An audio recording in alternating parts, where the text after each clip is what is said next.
വിപിൻ ദാസ് എങ്ങനെയാണ് നിങ്ങളെ കൊണ്ട് അഭിനയിപ്പിച്ചെടുത്തത്? അപ്പൊ അദ്ദേഹം പറഞ്ഞിട്ടുണ്ട് നിങ്ങളുടെ ഒരു ടീമിൽ മാത്രമാണ് നിങ്ങൾ കംഫർട്ടബിൾ. അതായത് നിങ്ങൾ പെട്ടെന്ന് ഇപ്പൊ വേറെ കുറെ സങ്കേതങ്ങളൊക്കെ ആയിട്ട് വന്നു കഴിഞ്ഞാൽ കുറെ ക്യാമറയും വേറൊരു ഡയറക്ടറൊക്കെ വന്നു കഴിഞ്ഞാൽ നിങ്ങൾ ഓക്കെ ആയിരിക്കില്ല. അപ്പൊ നിങ്ങൾ പതുക്കെ സംസാരിച്ച് കൊണ്ടുവരികയായിരുന്നു. ഞങ്ങൾ വീഡിയോസ് ഒക്കെ കണ്ടിട്ടുണ്ട്, മീൻ പിടിക്കാൻ പോകുന്ന വീഡിയോസ് ഒക്കെ കണ്ടിട്ടുണ്ട് വിപിൻ ഒക്കെ ആയിട്ട്. അപ്പൊ എങ്ങനെയാണ് ആള് നിങ്ങളെ ക്യാൻവാസ് ചെയ്തത്? അതായത് അതിപ്പം അവിടെ മാത്രമല്ല, ഇപ്പൊ നമ്മള് പൊതുവെ ഒരു സ്ഥലത്ത് ചെല്ലുമ്പം നമ്മൾ ആദ്യമേ കയറി ഇതാവില്ല. അതാണ് അതിനുള്ള ബേസിക് കാര്യം.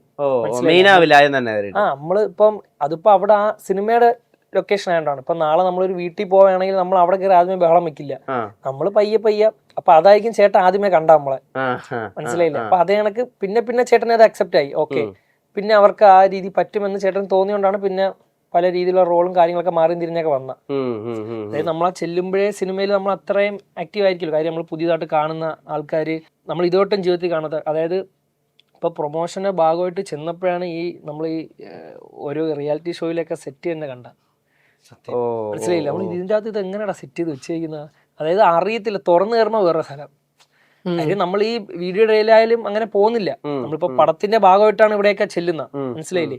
അപ്പൊ നമുക്ക് അതൊക്കെ ഒരു പുതിയൊരു അനുഭവമാണ്. അത് കണക്ക് തന്നെ നമ്മളൊരു സ്ഥലത്ത് ആദ്യമായിട്ട് ചെല്ലുമ്പോൾ നമ്മൾ കുറച്ച് ഇതായിട്ട് നിൽക്കും. അത് കഴിയുമ്പോൾ നമുക്ക് അതങ്ങ് മാറും. അല്ലാതെ ഈ കുമാർ മാമ ശരിക്കുള്ള ഒരാളാണോ? അല്ല, അത് നമ്മളെ പല വീഡിയോസിലായിട്ട് നമ്മളിങ്ങനെ പറഞ്ഞു വെക്കാന്ന് വിചാരിച്ചു. അങ്ങനെ ആളില്ല. അങ്ങനെ ആളില്ല അല്ലേ? ശരിക്കും അവിടെ അങ്ങനെ ഒരു ചായക്കടയും അങ്ങനെ ഒരു ചായക്കടക്കാരുണ്ടെങ്കിൽ ആള് ഇക്കാര്യത്തിൽ ഇടപെട്ട് ഇത് ഒതുക്കിയെന്നെ. നമ്മളെല്ലാ വീഡിയോസിലും ചേട്ടൻ അറിയാൻ വേണ്ടി പറയാം, എല്ലാ വീഡിയോസിലും നമ്മൾ ഒരു ക്യാരക്ടർ കൊണ്ടുവരും. ആ ക്യാരക്ടർ അങ്ങനെ ആളില്ല നമ്മുടെ കൂട്ടത്തില്. കുമാർ മാമ എന്നാണ് പേര്. അതാ ചോദിച്ചത്, ഇല്ലാത്തൊരാളിന്റെ പേരിൽ നമ്മൾ ഓരോരോ കാര്യങ്ങൾ ഉണ്ടാക്കി പറയും. നമ്മുടെ മറ്റേ എന്താണ് ഇപ്പം നിങ്ങൾ സിനിമയിൽ അഭിനയിക്കുന്ന സമയത്ത് റീലിൽ അഭിനയിക്കുന്നതിന്റെ മീറ്റർ അല്ല, കുറച്ച് മാറ്റി ചെയ്യണം എന്നൊക്കെ പറഞ്ഞല്ലോ. അതിലേക്ക് എങ്ങനെയാന്ന് സെറ്റ് ആയതൊന്ന് പരുവപ്പെട്ടെ? നമുക്ക് ആദ്യം ഒരു 5 ദിവസം ഒരു വർക്ക്ഷോപ്പ് ഉണ്ടായിരുന്നു. വർക്ക്ഷോപ്പിൽ അതിൽ കാര്യങ്ങളൊക്കെ ഇങ്ങനെ പറഞ്ഞു തന്ന് ഓരോന്ന് ചെയ്യിപ്പിച്ച്, പിന്നെ സിനിമയുടെ ആദ്യത്തെ ദിവസം രാജേഷ് മാഷെന്നാ വിളിക്കുന്നത്. രാജേഷ് ചേട്ടനായിരുന്നു, പുള്ളിയായിരുന്നു നമുക്ക് വർക്ക്ഷോപ്പിൽ എല്ലാ കാര്യങ്ങളും റീൽസിന്റെ മീറ്റർ നമുക്ക് 5 ദിവസം ഒരു വർക്ക്ഷോപ്പ് അപ്പോൾ 5 ദിവസം വർക്ക്ഷോപ്പ് ഉണ്ടായിരുന്നു. അത് നല്ലപോലെ യൂസ്ഫുൾ ആയി. കാര്യം ഓരോ കാര്യങ്ങൾ പറഞ്ഞു നമുക്ക് റീൽസിൽ നിന്ന് മാറിയിട്ട് നമുക്ക് ഓരോ ഷോട്ട് എങ്ങനെയാണ്, അതായത് ഒരു സീൻ തന്നു കഴിഞ്ഞാൽ നമ്മൾ എങ്ങനെ അത് ഗൗരവത്തോടെ ചെയ്യണം, എന്ത് കാര്യം അതിൽ ഇടണം. അപ്പൊ നമുക്ക് നല്ല ഉപയോഗം വന്നു സിനിമയ്ക്ക്. അപ്പൊ നമ്മൾ ഓരോ ഷോട്ട് ഓരോ സീൻ ചെയ്യുമ്പോഴും നമുക്കിങ്ങനെ അത് ആ പഠിപ്പിച്ചെന്ന കാര്യങ്ങൾ ഞങ്ങൾക്ക് നല്ല ഉപയോഗമായിട്ടുണ്ട്, നല്ല രീതിയിൽ ഇതായിട്ട്. അപ്പൊ സീൻ വൈസ് ആയിട്ട് ഞങ്ങൾക്ക് ചെയ്യാൻ പറ്റുന്നുണ്ട്. ഈ റീലൊക്കെ ക്രിയേറ്റ് ചെയ്യുന്ന സമയത്ത് വളരെ ചെറിയ ചെറിയ ഡീറ്റെയിൽസ്, ഇപ്പൊ തലയിൽ ഒരു പൂ കുത്തി വെച്ചോന്ന് വെച്ചാൽ ഈ വലിയ ആളാണ് പറയുന്ന ഒരു ഒന്നുമില്ല, ചെറിയൊരു സൺഫ്ലവറിന്റെ പോലത്തെ ഒരു പൂ തലയെ കുത്തി വെച്ചിട്ടുണ്ട് ഇദ്ദേഹം. അപ്പൊ അത് കണ്ടിട്ട് പറയാണ് ഇത് തലയെ പൂ വെച്ച് കഴിഞ്ഞാൽ വലിയൊരാളാണ്. അത് ഭയങ്കര ചിരി ഉണ്ടാക്കുക നമുക്ക്.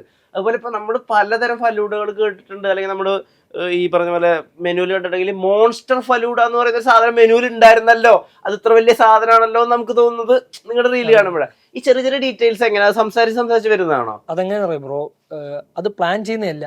ഇപ്പൊ നമ്മളിപ്പോ നോർമലി ഒരു കാര്യം സംസാരിക്കുമ്പോൾ നമ്മൾ ഇതിൽ നിന്ന് എന്തെങ്കിലും ഒരു കാര്യം കിട്ടും.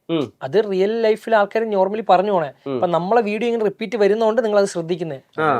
അപ്പൊ ആ സമയത്ത് വലിയ ഫലൂഡയ്ക്ക് വേണ്ടി ഞാൻ മോൺസ്റ്റർ ഫലൂഡ കണ്ടിട്ടുണ്ട്. ഈ ഇതിലൊക്കെ ഫലൂഡ തന്നെ ഇത്രയുണ്ട്. ഇപ്പൊ മോൺസ്റ്റർ എന്ന് പറയുമ്പോൾ തന്നെ അതിലെന്തോ കൂടുതലുണ്ട്. അപ്പൊ ഞാൻ പറയുമ്പോ അത് കൂടുതൽ എടുത്ത് പറയാൻ വേണ്ടി ഞാൻ അവന്റെ അടുത്ത് അത് ഉപയോഗിച്ചു. അത് പിന്നെ പൂ ഇരിക്കുമ്പോ ഇവന്റെ മുഖത്ത് എടുത്ത് വെച്ചപ്പോഴത്തേക്ക് അവനെ ഡയലോഗ് പറയുന്നത് അത് പറയും. അതൊന്നും സ്ക്രിപ്റ്റ് അല്ലെങ്കിൽ നമ്മൾ എഴുതിയ ഡയലോഗ് ഒന്നും അല്ല. ഇപ്പൊ എന്നെ കാണുമ്പോൾ അവൻ എന്ത് പറയാൻ തോന്നുന്നു അത് ലൈവായിട്ട് വരുമ്പോഴാണ് ആൾക്കാർക്ക് ചിരി ഉണ്ടാകുന്നത്. ഞാൻ ഉപയോഗിക്കുന്ന വാക്ക് ഒരു അൺഐഡന്റിഫൈഡ് കെമിസ്ട്രി അത് നമ്മൾ എത്ര കണ്ടുപിടിക്കാൻ ശ്രമിച്ചാൽ അതിന്റെ ഭംഗി കളയണ്ട, അത് നിലനിൽക്കട്ടെ, ഡൈസെക്ട് ചെയ്യണ്ട. നിങ്ങൾക്ക് കൃത്യമായിട്ട് ഒരു ഓഡിയൻസ് ഉണ്ടെന്നും നിങ്ങളെ കാണാൻ വരുന്നു. ഇപ്പൊ കുറച്ച് എക്സ്ട്രീം പോയിട്ട് ആളുകൾ വാഴ 2 മുമ്പിൽ ദൃശ്യം വേർക്കും എന്നുള്ള രീതിയിൽ വരെ പോലും ആളുകൾ ഇതാക്കുക. അത് നിങ്ങളോടുള്ള വിശ്വാസം കാരണം കൊണ്ടാണ്. അപ്പൊ ഫാൻസ്, നിങ്ങളുടെ കണ്ടന്റ് ആഗ്രഹിക്കുന്ന ഒരു ഫാൻസ് ഉണ്ടല്ലോ, അതായത് നിങ്ങളുടെ കുമാർ മാമയുടെ ചായക്കടയുടെ തമാശകളും, അല്ലെങ്കിൽ നിങ്ങളുടെ ട്രിപ്പ് പോകുമ്പോഴുള്ള തമാശകളും, നിങ്ങളുടെ ഇല്ലാത്ത കാമുകിമാരുടെ തമാശകളും, ലവ് ലൈഫിലെ തമാശകളും, അതിന്റെ എന്തെങ്കിലുമൊക്കെ അംശങ്ങൾ അല്ലെങ്കിൽ അതിന് മൊത്തമായിട്ടുള്ള കാര്യങ്ങൾ വാഴ 2 കിട്ടുമോ? ഇവരാദ്യം ദൃശ്യം 3 ടിക്കറ്റ് എടുക്കുന്നതായിരിക്കും. വിപിൻ ദാസും. അതെ, നിങ്ങൾ റീല് കാണുന്ന അതേ ഇമോഷൻ സിനിമയ്ക്കും കിട്ടുമോ? റീല് പോലെ അല്ല. ഇപ്പം റീല് പോലെ ഒരിക്കലും പറയാൻ പറ്റില്ല. റീല് നിങ്ങൾ മാറ്റി നിർത്തിക്കോ. ഓക്കെ ഓക്കെ അതേ പറയാൻ പറ്റും. അപ്പൊ റീല് പോലെ ഇപ്പം നമ്മളെ ഇഷ്ടപ്പെടുന്ന ആൾക്കാർ, ഞാൻ ഇപ്പൊ ഇത് പറയാനുള്ള ഒരു അവസരമാണ് പറയാണ്, റീല് പോലെയുള്ള വ്യക്തികളായിട്ട് കാണണ്ട.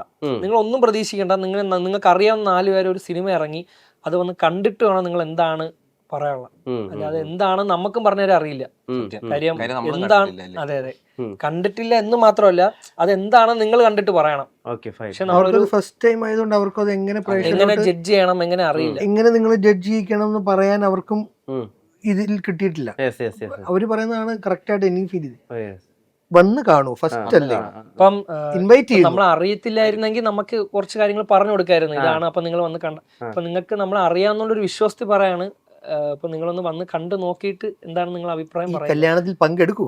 അതെ ചേട്ടാ, ഇപ്പൊ ഈ നോർത്തിലൊക്കെ ഇപ്പൊ ഒരു 300K ഒക്കെ ഉള്ളൊരു ഇൻസ്റ്റാഗ്രാം ഇൻഫ്ലുവൻസർ ഒക്കെ നടക്കുന്ന തന്നെ ഒരു ബോളിവുഡ് സ്റ്റാറിനെ പോലെയാ. ഡ്രസ്സപ്പ്, അവരുടെ യൂസ് ചെയ്യുന്ന കാറുകള്, അല്ലെങ്കിൽ അവരുടെ കിട്ടുന്ന പ്രൊമോഷനൊക്കെ. ഇവര് നോക്കുമ്പോൾ വളരെ സിമ്പിൾ ആയിട്ടുള്ള രണ്ടാളുകൾ. അതായത് ഇവരെ നമുക്ക് എവിടെ കൊണ്ടുപോയി പ്ലേസ് ചെയ്താലും വളരെ സാധാരണക്കാരനായിട്ടുള്ള ചെറുപ്പക്കാർ, സംസാരിക്കുമ്പോഴായാലും ശരി, ഡീൽ ചെയ്യുമ്പോഴായാലും ശരി, ഇവരുടെ സിംപ്ലിസിറ്റി പറ്റി രാജേട്ടന് എന്താ തോന്നുന്നത്? ഓരോരുത്തരുടെ ചോയ്സ് ആണ്. ഓരോരുത്തരുടെ ഇപ്പൊ അവർക്കത് താല്പര്യം ഇല്ലായിരിക്കും.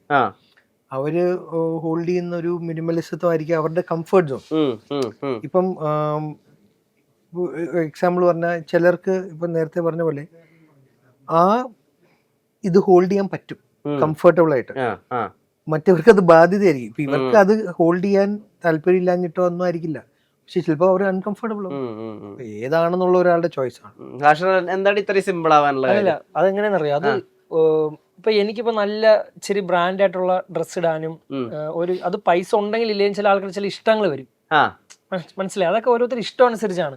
ഇപ്പൊ എനിക്കിപ്പം ഡ്രസ്സിലായിരിക്കില്ല ചിലപ്പോ ഞാൻ പൈസ കൂടുതൽ ചെയ്യുന്ന, ഞാൻ ചിലപ്പം വേറെ എന്തെങ്കിലും കാര്യത്തിന് വാച്ചിലായിരിക്കും കൂടുതൽ ചെയ്യുന്ന, അല്ലെങ്കിൽ പെർഫ്യൂം ആയിരിക്കും, അല്ലെങ്കിൽ ഷൂ ആയിരിക്കും, മനസ്സിലായില്ലേ? ചില ആൾക്കാർക്ക് അത് അങ്ങനെ ചെയ്ത് നടക്കാൻ ഇഷ്ടമാണ്. അതെ അതെ അതെ അതെ അതെ, അങ്ങനെ ചില ഇൻവെസ്റ്റ് ചെയ്യുന്നതായിരിക്കും. അത് ഓരോരുത്തരുടെ താല്പര്യമാണ്.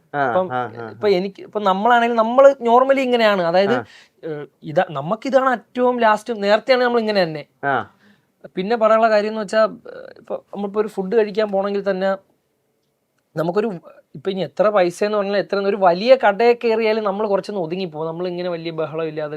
പക്ഷെ നമ്മളതിൽ അറിയാത്ത കടലിലൊക്കെ ചെല്ലുമ്പോൾ നമുക്ക് സ്വഭാവം മാറും. ഈ ഇടയ്ക്ക് തന്നെ നമ്മൾ ഈ എവിടെയാണ് ആലുവയിൽ അകത്തെ ഒരു കഞ്ഞിക്കട കയറി, അവിടെ വരുന്ന ആർക്കും നമ്മൾ അറിഞ്ഞുകൂടാ, അവിടെ കിടന്ന് അക്രമം വരുന്നു. ഫ്രീ ആയി, ചേട്ടാ പപ്പടം ഇവിടെ വന്നില്ല, ചേട്ടാ ഇത് വന്നില്ല, അത് വന്നില്ല. അതേസമയം വേറെ കടകളിലൊക്കെ കയറി നമ്മൾ എന്ത് ചെയ്യുന്ന അറിയാം, ചേട്ടാ ഇതാ അങ്ങനെയാണ് ഇങ്ങനെയാണ് രീതി. അതെ, അല്ലാതെ അത് വേറെ ഒരു കാര്യം കൊണ്ടല്ല. സിംപ്ലിസിറ്റി എന്നൊന്നും പറയാൻ പറ്റില്ല, അതൊക്കെ ഓരോരുത്തരുടെ. ഇപ്പൊ നമ്മള് ഇതില് ഇങ്ങനെ ഒരു മേഖല അറിയപ്പെട്ടില്ലായിരുന്നെങ്കിൽ നമ്മൾ വേറെ ഇതേ കണക്കായിരിക്കും നമ്മൾ നിൽക്കുന്ന, മനസ്സിലായി? ഇതേ ഡ്രസ് ആയാലും കാര്യമായാലും ഏത് രീതിയാണെങ്കിലും.